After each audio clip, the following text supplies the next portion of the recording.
आप देख रहे हैं हरियाणा न्यूज 24, जहां हर खबर मिले सच के साथ। नमस्कार, स्वागत आपका हरियाणा न्यूज 24 पे। मैं हूं मुन्ना लांबा, मेरे सहयोगी हिमांशु लांबा के साथ हम मौजूद हैं आज महेंद्रगढ़ डिस्ट्रिक्ट के सतनाली ब्लॉक में, और ये रामविलास सदन है, प्रोफेसर रामविलास सदन। हम यहाँ मौजूद हैं और मेरे पास आज उपस्थित हैं खास बातचीत में। कई दिनों से हमारी बातचीत नहीं हो पाई थी। खास मेहमान बड़े दिग्गज नेता बीजेपी के और पूर्व शिक्षा मंत्री रामविलास शर्मा, प्रोफेसर रामविलास शर्मा मेरे साथ मौजूद हैं। तस्वीरों में आप लाइव देख रहे हैं। इनसे खास बातचीत होगी कई विशेष मुद्दों को लेकर आज, और ख़ास विशेष मौका भी है आज इनके साथ। लड्डू भी खा रहे हैं, चाय भी पी रहे हैं यहाँ पे, और पीछे हम पहले कैमरा घुमा के दिखाना चाहेंगे। यहाँ पे आए दिन सैकड़ों लोग आते हैं और यहाँ छोटे मोटे जो कार्य होते हैं वो करते हैं, और पार्टी की नीतियों को लेकर भी चर्चा होती रहती है यहाँ पे। और आज खास विशेष मौका है, खुशी का मौका है। आज प्रोफेसर रामविलास शर्मा जी के पोता हुआ है। इस खुशी में लड्डू बांटे जा रहे हैं, देसी घी के, वो भी। तो हमारे साथ वो भी चर्चा होगी, और उसके साथ साथ कई मुद्दे हैं उनको लेकर हम चर्चा करेंगे। तो हमारे साथ मौजूद हैं प्रोफेसर रामविलास शर्मा, बीजेपी के बड़े गद्दावर नेता हैं। काफ़ी चर्चा है, काफ़ी अटकलें हैं। कालका से ये चुनाव लड़ रहे हैं, उपचुनाव जो कालका में होने जा रहा है उस पर भी बातचीत करेंगे। माधोगढ़ किला था, 70 साल से बहुत सरकारें आई और गई, पर तो किसी सरकार ने भी उसके लिए वादे बहुत किए, बहुत वादे किए, कौल करार किए सरकारों ने, मंत्रियों ने, नेताओं ने। भोले वाली जनता को मूर्ख जरूर बनाते रहे, लेकिन उस किले की तरफ किसी ने ध्यान नहीं दिया। जब प्रोफेसर रामविलास शर्मा शिक्षा मंत्री, पर्यटन मंत्री बने, प्रमुखता से इस किले को उठाया। लेकिन अफसोस पिछली बार चुनाव ये हार गए, उस कारण अब कुछ काम बंद पड़ा है। वो भी जानेंगे कि वास्तव में ही क्या महेंद्रगढ़ का दुर्भाग्य रहा है प्रोफेसर रामविलास शर्मा यहाँ से चुनाव हारना, या फिर आपकी राय में क्या है? कमेंट में राय जरा थोड़ा देते रहिए। तो जी सर, हरियाणा न्यूज़ 24 का बहुत बहुत स्वागत जी। मुन्ना लांबा, आपका बहुत बहुत धन्यवाद है भाई। सर, पोता हुआ है, खुशी का मौका है, क्या कहेंगे लोगों को? लोगों को बहुत बड़े आशीर्वाद। मैंने जैसे ही वो पोता मेरी गोदी में आया, 24 तारीख की शाम को 7:04 पर हुआ, और डॉक्टरों ने वो आधे घंटे बाद दिया। मैंने वो पोस्ट डाली और मैंने कहा भोले शंकर की कृपा और आप सब की शुभकामना का ये प्रसाद है। और वहाँ पर 4,94,000 लोगों ने उस पर आशीर्वाद दिया। मैं भगवान शंकर की, बालाजी हनुमान की, और आप हरियाणा की महान जनता जनार्दन का सर झुका के प्रणाम करता हूँ। ये आशीर्वाद तो प्रभु की कृपा ही होती है, और जनता जनार्दन का आशीर्वाद ही होता है। और कल हम भेली लेके फरीदाबाद गए थे। वहाँ सब चौधरी कृष्णपाल गुर्जर, भारत सरकार के मंत्री, पंडित मूलचंद जी तो बच्चे के नाना ही हैं, और नीरज शर्मा वहाँ के विधायक, और नयनपाल जी रावत वहाँ के विधायक, और राजेश जो नागर हैं वहाँ के तिगांव से विधायक। और मेरे साथ भेली लेकर जाने वालों में पंडित मोहनलाल जी राई से विधायक हैं, और सीताराम यादव हमारे अटेली से विधायक हैं। ये सब गणमान्य व्यक्ति वहाँ पर गए थे। फरीदाबाद के सब लोगों ने बहुत स्वागत किया। पूरे हरियाणा में इस बात को लेकर के बहुत एक प्रसन्नता का माहौल है। जब से आए हैं तब हमारे सब साथी, सब मुखिया लोग बधाई लेके आ रहे हैं, लड्डू हम खा रहे हैं, और आपको चैनल पर आप दिखा रहे हैं, इसके लिए मैं आपका बहुत आभारी हूँ। जी, लड्डू तो हम खा ही रहे हैं सर, लड्डू के साथ साथ कुछ तीखा भी हो जाए, तो तीखे के साथ अब तीखी बात पूछ लेते हैं। जी, महेंद्रगढ़ में एडीजे कोर्ट को लेकर बड़ा विकट मुद्दा चला हुआ है। वकील पहले एक साथ बैठे हुए थे, अब वहाँ भी कुछ दो धड़ों में बैठे हैं, कुछ मैदान छोड़ के कुछ बैठे हुए हैं। आपसे बड़ी आस थी उन लोगों को कि एडीजे कोर्ट आएगा, परंतु अब लग रहा है कि आएगा या नहीं आएगा। अब किसी को भरोसा नहीं है, अधिवक्ताओं को भी। तो वो भी देख रहे हैं, सुन रहे हैं, और उन्होंने कहा कि ये सवाल शिक्षा मंत्री पूर्व शिक्षा रामविलास शर्मा जी से ज़रूर पूछना। तो इस मुद्दे के लेकर मैं आपको पूछना चाहूँगा, वास्तव में एडीजे कोर्ट बनेगा क्या? महेंद्रगढ़ के भाग्य सुधरेंगे या फिर यह अधूरा ही रहेगा?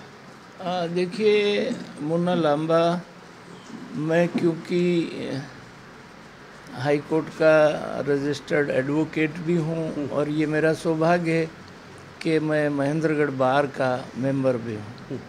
मेरा बेटा गौतम शर्मा भी महेंद्रगढ़ बार का ही मेंबर है, जो सुप्रीम कोर्ट में प्रैक्टिस करता है। और एडीजे का जो है माननीय मुख्यमंत्री श्री मनोहर लाल जी के घर हम कोई 15-16 एडवोकेट्स गए थे।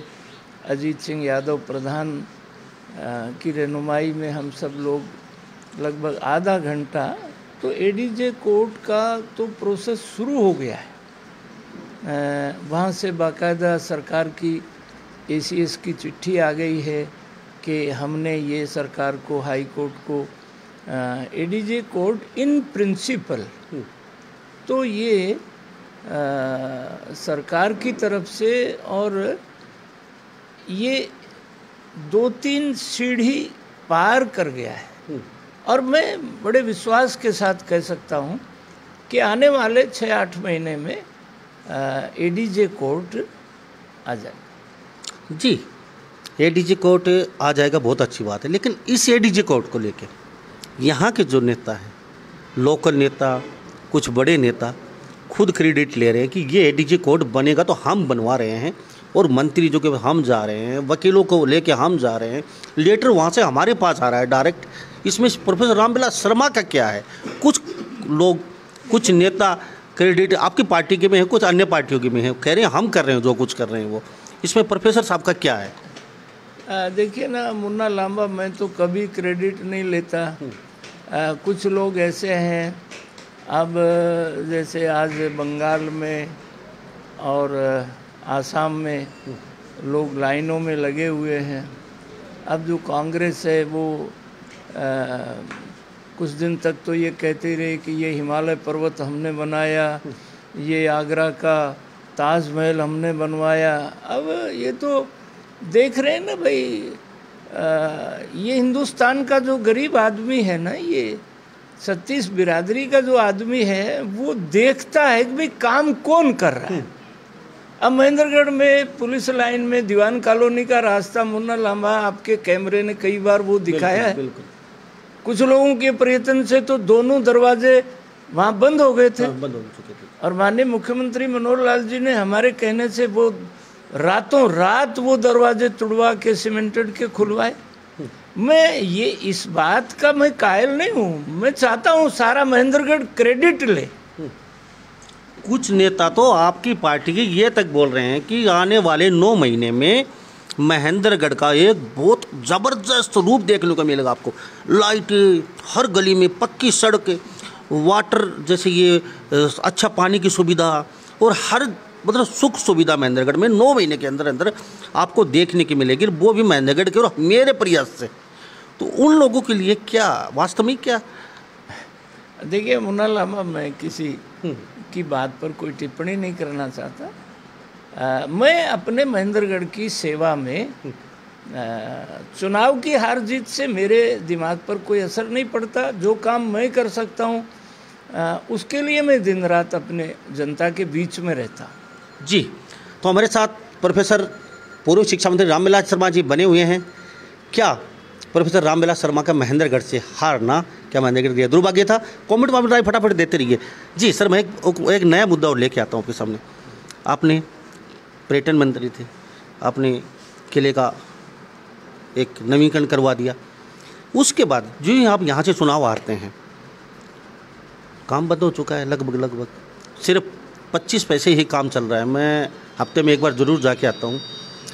ऑन कैमरे हम कुछ नहीं गए, लेकिन ठेकेदार की बहुत बड़ी विकट समस्याएं हैं, वो कैसे क्या कर पा रहा है, लगभग काम बंद भी हो चुका है वहाँ पे। तो क्या उसमें किले का काम पूरा हो? पीछे का जो 1 साल का कार्यकाल था वो लॉकडाउन का कार्यकाल था, परंतु हमने वो शुरुआत उसके लिए बजट इतना सैंक्शन किया था, चाहे महेंद्रगढ़ का किला है, चाहे महेंद्रगढ़ की सब्जी मंडी का विस्तार है, चाहे वो माधोगढ़ का किला है। अब वहाँ आप देखते हैं एवरेज में 250-300 आदमी पर्यटक की दृष्टि से, विदेशी पर्यटक भी अब माधोगढ़ के किले को देखने आते हैं।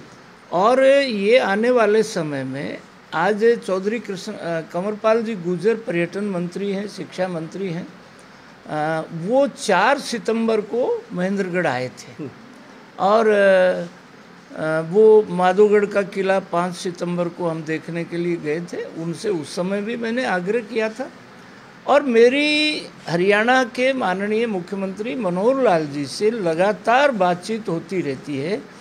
और जैसे IMT खुडाना की बात है, जैसे ये जो नहरों में पानी की बात है, जैसे निम्बेड़ा माइनर की बात है, जैसे दोहान नदी के चैनल में पानी आने की बात है, महेंद्रगढ़ की जनता ये सारी बातें देख रही है। जैसे ये सतनाड़ी, आपका गांव, ये 26 गांव और 9 ढाणियाँ, ये सुरेंद्र गोठवाल एडवोकेट हमारा सतनाड़ी का, हमारा SC मोर्चे का संयोजक है, ये बैठे हैं। ये सुरेंद्र यादव जयपुर का सरपंच बैठा है। अभी पचपीरों का मेला वहाँ पर हुआ है और एक ही गांव जयपुर, जहाँ ढाब होती थी, जहाँ पिछले 20 साल से पानी की बूंद नहीं थी, हमने अपने कार्यकाल में ढाब को नहर से जुड़वा करके, अभी जब मेले में हम गए तो वहाँ ढाब जो थी पानी से लबालब थी और लगभग 8 करोड़ रुपया सुरेंद्र यादव सरपंच जयपुर की पंचायत में लगा है। ये धनपत यादव छाजियावास के सरपंच बैठे हैं, ये नांगल सिरोही से बैठे हैं, वो जो दोहान नदी है भगडाना के शेर सिंह जी यहाँ पर बैठे हैं, ये वो दोहान चैनल का पानी भगडाना से आगे तक चला गया है। ये 26 गांव और 9 ढाणियों में 127 करोड़ की लागत से, और ये जो सतनाड़ी जिस गांव में हम बैठे हैं, यहाँ 10 करोड़ रुपया सीवरेज। सतनाड़ी एक ऐसा गांव है जिले में जहाँ गांव में सीवरेज की लाइन बिछ गई है, सीवरेज का काम कंप्लीट हो गया है हर गांव में। हाँ, और ये जो 127 करोड़ की स्कीम है वाटर सप्लाई की, 26 गांव और 9 ढाणियाँ, जिसमें सतनाड़ी, जड़वा, पथरवा, सोड़ी, श्यामपुरा और ये सुरेती, जाखड़, सुरेती, पिलानिया, सुरेती, मोडियान, माधोगढ़, डालनवास, बारड़ा, डीगरोता, नावा, नांगल माला तक ये 26 गांव, मांडोला, जयपुर, उस्मापुर, ये सब लोग उससे वाटर सप्लाई की जो स्कीम है वो अब अगले 6-8 महीने में चालू होने वाली है, जिससे पीने के अगले 50 साल की समस्या महेंद्रगढ़ की समाप्त हो जाएगी। जी, एक सवाल मेरा चुनाव को लेके, काफ़ी हरियाणा में सरगर्मियाँ तेज़ है, उपचुनाव लड़ रहे हैं आप कालका से नहीं, और बहुत सरगर्मियाँ तेज़ हैं, वहाँ आप तैयारी कर चुके हैं और ज़्यादातर समय उपचुनाव के लिए कालका में दे रहे हैं, तो क्या वास्तव में ही लोगों को जानना चाहिए? नहीं, ये एक अफवाह है। मुन्ना लांबा, आप मेरे साथी भी हैं, आप पत्रकार भी हैं, मैं पार्टी का पुराना कार्यकर्ता हूँ, मैं पार्टी का 3 बार प्रदेश, सौभाग्य मेरा ये है कि मैं पुराना कार्यकर्ता होने के नाते डॉक्टर मंगल सेन के बाद मैं उनका उत्तराधिकारी, और 26 अक्टूबर 2014 को पूर्ण बहुमत की सरकार मेरी अध्यक्षता में आई और 26 अक्टूबर को हमने ओथ लिया। वेंकैया नायडू जो आज महामहिम उपराष्ट्रपति हैं और दिनेश शर्मा जी जो आज यूपी में माननीय डिप्टी चीफ मिनिस्टर हैं, वो पर्यवेक्षक बन के आए थे और वेंकैया नायडू ने अलग ले जाके मुझे कि भाई ऐसी इच्छा है कि आप मनोहर लाल जी के नाम का प्रस्ताव रखें, और मैंने 1 ही मिनट में मनोहर लाल जी के नाम का प्रस्ताव मुख्यमंत्री के लिए मैंने किया। हम शपथ दिला के लाए। हमारे यहाँ जो पार्टी, मैं अनुशासित सिपाही हूँ, समर्पित कार्यकर्ता हूँ। जी, पार्टी अगर जिम्मेदारी सौंप देती है आपको कालका से, अकबर फैसद साहब आपको चुनाव लड़ना पड़ेगा कालका से, तो फिर क्या रहेगा? देखिए, ये पार्टी का निर्णय है। हम अपने बारे में व्यक्तिगत कोई निर्णय नहीं करते। मैं तो 29 जून 1970 का संघ का प्रचारक निकला था। परम पूजनीय गुरुजी माधवराव सदाशिवराव गोलवलकर जी रोहतक वेस्ट कॉलेज में आए थे और तब से लेकर के आज तक मैं संगठन की योजना से काम करने वाला कार्यकर्ता हूँ। जी, हाईवे को लेके काफ़ी पूरी जनता परेशान है और आपने कई बार कहा कि बनने वाला है, क्या वास्तव में? ये मेरी माननीय मुख्यमंत्री जी से 21 को यहाँ मुख्यमंत्री जी हमने किसान पंचायत की थी नारनौल में, तो मुख्यमंत्री जी ने अपनी जुबान से कहा था कि भाई 200 करोड़ रुपया हमने उसके लिए सैंक्शन किया है। और अभी आने वाले दिनों में मैं IMT और हाईवे को लेकर के और जो परियोजनाएं चल रही है कुछ और उनके लिए मुख्यमंत्री जी से मेरी मुलाकात होनी है। जी, पोता हुआ है, पोतों के लेके तो जनता भी काफ़ी उत्सुक है और प्रोफेसर से हमारा मीठा मुंह करवाएंगे। तो कब बुला रहे हैं लोगों को? मैं लोगों को 29 तारीख की छठी है यहाँ अपनी जो सामाजिक परंपराएं हैं, और 27 अप्रैल को दशोठन का कार्यक्रम है। मैं सभी भाई लोगों को आमंत्रित करता हूँ 27 अप्रैल के लिए। सब लोग आएं और लड्डू खा के जाएं और हमको बच्चे को आशीर्वाद दे के जाएँ। जी, एक छोटा सा प्रश्न और है किसान आंदोलन को लेके, क्या लगता है 4 महीने से ज़्यादा समय हो चुका है, किसान कह रहे हैं कि काले कानून अपने जगह सही हैं, सरकार को फैसला बदलना चाहिए, क्या वास्तव में काले कानून है, किसानों की सरकार को सुननी चाहिए या फिर? देखिए मुन्ना लांबा, आप जानते हैं मैं हरियाणा की राजनीति में अपने आप को सबसे बड़ा किसान मानता हूँ। चौधरी बंसीलाल जी मुख्यमंत्री थे तब मेरी ढाणी में भोजन पर आए थे। मेरे पिताजी और चौधरी बंसीलाल जी दोनों एक सोफे पर बैठ के भोजन कर रहे थे। तो चौधरी साहब ने कहा कि बाबा रामविलास बोलता बड़ा अच्छा है, और बोले भाई रामविलास बोलता भी है और हमारे गांव में सबसे बड़ी हाड़ी है। जब ये 8वीं में पढ़ा करता मेरा हल छुटवा दिया था, और भाई सिरसों से लेके बाजरे तक यही बिजाई कर सकता है। चौधरी बंसीलाल जी ने कहा था कि बाबा सूड़ तो मैंने भी बहुत काटा, बोलना भाई रामविलास ने हल बाया। मैं इस बात को उल्लेख इसलिए करना चाहता हूँ, आपने पीछे मेरी गौशाला देखी है, आपने पीछे अब छोटी बड़ी 24 गाय बछड़े हैं। नरेंद्र मोदी से ज़्यादा शुभ चिंतक किसान का कोई हो नहीं सकता। और नरेंद्र भाई मोदी ने पार्लियामेंट में सरदार मनमोहन सिंह जी को संबोधित करते हुए कहा था कि सरदार मनमोहन सिंह जी, ये कानून हमने आपने जो बनाया वही तो हमने इसको अमली जामा पहनाया। शरद पवार जी को कह के कृषि मंत्री के नाते आपने मुख्यमंत्रियों को जो चिट्ठी लिखी थी, कृषि मंत्रियों को जो आपने चिट्ठी लिखी थी, मुख्यमंत्रियों को जो चिट्ठी लिखी थी, उसी बात को तो हमने इसको कानून का रूप दिया है। मैं एक किसान होने के नाते इसमें एक बड़ा दुर्भाग्य की बात है, किसान भोला होता है, किसान इसमें कांग्रेस और कम्युनिस्ट पार्टी ने इस आंदोलन को किसानों के भोलेपन का फायदा उठाया है। कांग्रेस का जनाधार हिंदुस्तान में ख़त्म हो गया, कांग्रेस नेता विहीन पार्टी हो गई। तो जहाँ भी भीड़ दिखाई देती है, चाहे CAA का मामला शाहीन बाग का हो, भैया जी वहीं पहुँच जाते हैं। जहाँ देखी तवापरात वहीं बिताई सारी रात।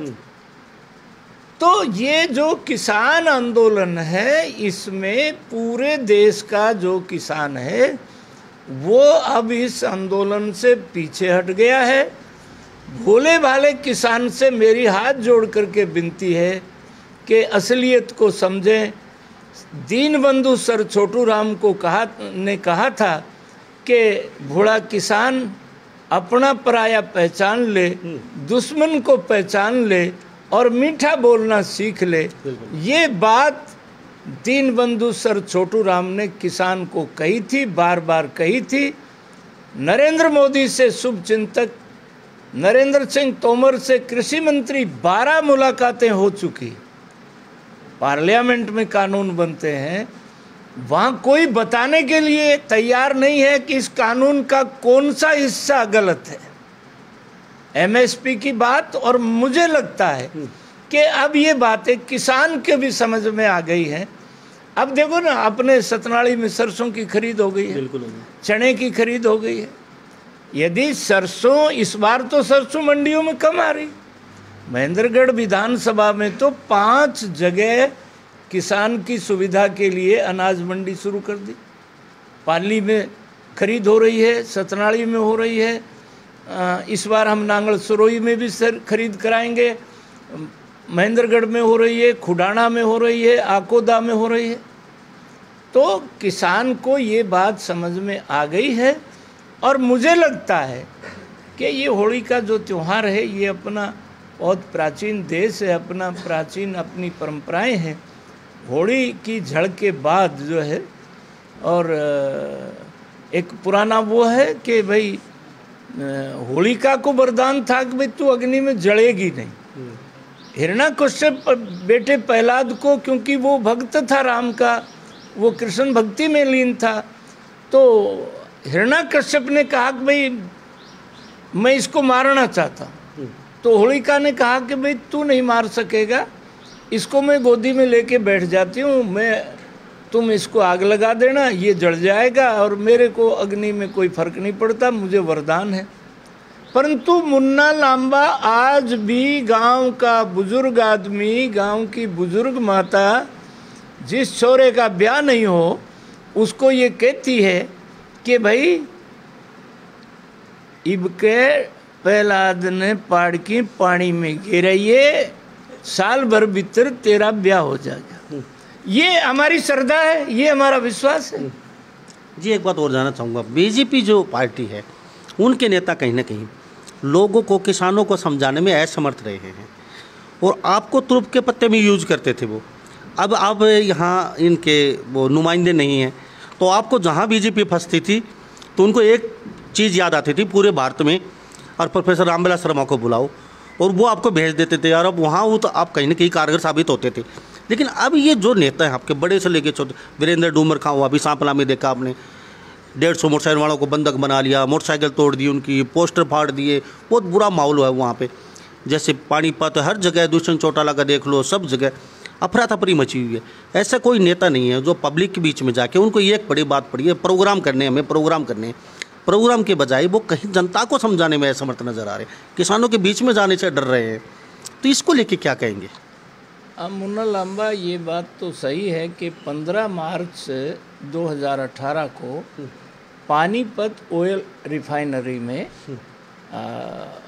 माननीय अमित शाह जी हमारे राष्ट्रीय अध्यक्ष थे उस समय, तो जाट आरक्षण का आंदोलन सुलझ नहीं रहा था और मेरी ड्यूटी लगाई थी।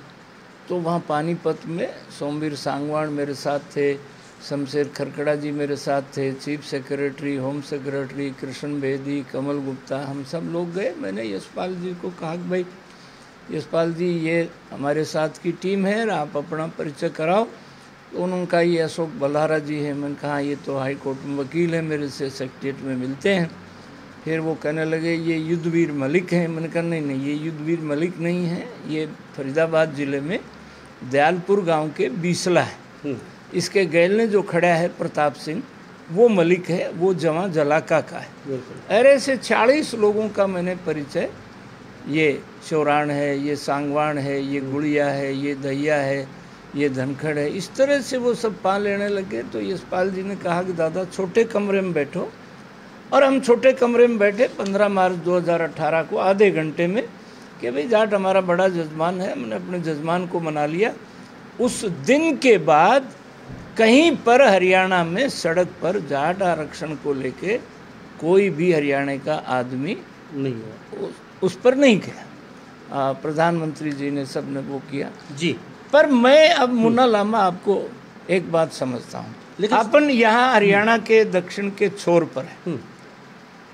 जितने लाल झंडे हमने हरियाणा में ट्रैक्टरों को, ये भी एक वो है। और मैं उम्मीद करता हूँ, मुझे कुछ अंदर की भी जानकारियाँ रहती हैं, किसानों को भी समझ में आ गई और अब लोगों को ये होली के बाद देश का किसान, और होली पर क्योंकि किसान जो बीज बोता है वो अपनी बाल को होली की जड़ ज़रूर दिखाता है। और मैं सब किसान भाइयों से कहता हूँ कि होली का त्यौहार पर घर आ जाए, अपनी फसल को होली माता के बाल को भूने और ये होली के बाद ये सुलझ जाएगा। प्रधानमंत्री जी इसको पहले दिन से इसको सुलझाना चाहते हैं। जी लास्ट में एक क्वेश्चन और रहेगा आखिर में मेरा। आप जब मंत्री थे बड़े बड़े आंदोलन बेखौफ होकर चले जाते थे और नेता डरते थे कभी मारेंगे पीटेंगे पता नहीं क्या हो जाएगा, लेकिन आप चले जाते थे। बड़े आंदोलन देखे आपने, तो आपके नेता इतनी बड़ी पुलिस लेके जाते हैं, इतनी बड़ी फोर्स है, क्या वो आपकी तरह बेदखल लोगों के बीच नहीं जा सकते? क्या उनको क्या कहना चाहेंगे अगर आपको आप वो कहें? हम आपको आप उनके तुरुप के पत्ता हैं, चलो मंत्री नहीं है, अगर आप वो कहें इस आंदोलन में आप थोड़ा इंटरफेयर करके कुछ अपनी भागीदारी निभाइए, तो क्या कहेंगे सर? मुन्ना लांबा, राजनीति में संतरी और मंत्री में क्या फर्क है? पुलिस थोड़ी बताती है राजनेता को।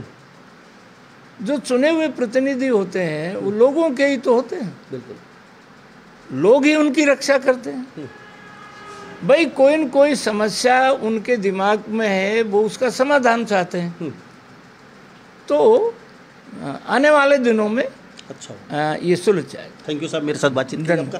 तो हमारे साथ ये प्रोफेसर पूर्व शिक्षा मंत्री रामविलास शर्मा जी बने हुए थे। बेबाक तरीके से बातचीत की इन्होंने और कहा कि आने वाले दिनों में महेंद्रगढ़ की हर समस्या का समाधान 8 से 9 मंथ में हो जाएगा। वो सड़क मार्ग हो, तो कुछ भी हो, कोई भी समस्या और आंदोलन को लेकर उन्होंने तीखे प्रतिक्रिया की है कि होली के बाद आंदोलन कहीं ना कहीं समाप्त हो जाएगा और जो होगा वो अच्छा होगा। इस बारे में आप क्या सोचते हैं? कमेंट में आप फटाफट जरूर दे दीजिए। मैं मुन्ना लांबा, मेरे सहयोगी हिमांशु लांबा के साथ हरियाणा न्यूज़ 24। नमस्कार, जय हिंद। आप देख रहे हैं हरियाणा न्यूज़ 24, जहां हर खबर मिले सच के साथ।